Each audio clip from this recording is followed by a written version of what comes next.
Как сказала наша следующая героиня, к изучению осетинского языка она себя уже подготовила. Ведь Мадина педагог по образованию и занимается с детками, которым скоро пора в школу.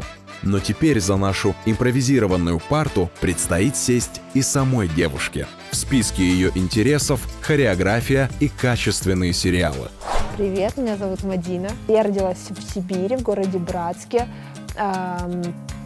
Детство мое прошло здесь. С 7 лет я здесь живу, да. 7 лет и по сей день. В школу пошла здесь, училась я тоже здесь. Сразу поступила в пединститут. 4 года там отучилась, в 2016-м закончила. Сейчас я не работаю, но я иногда занимаюсь с детками, помогаю им с домашним заданием, помогаю при подготовке к школе, скажем так. Моя профессия – это мое хобби.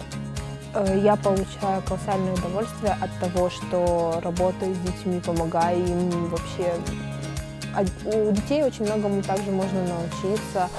Это Шамартау, Западна Кужма, Абанкаразима, Ирлапута, Шкана Терша, Злайном, Прошманажевок, Сомат Ангон, Разина Дварзина, Шкана Пандак, Гемарзама Вышек, Фешев Наланда.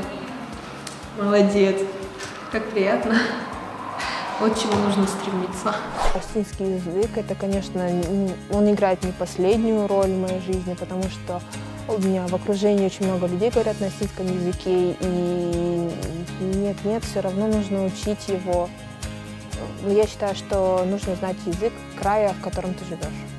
Например, когда со мной разговаривают взрослые люди и разговаривают со мной на чисто осетинском языке, и бывает, скажем так, я сама стесняюсь, потому что не могу ответить им на осетинском языке, и в то же время я даже не понимаю, что они говорят.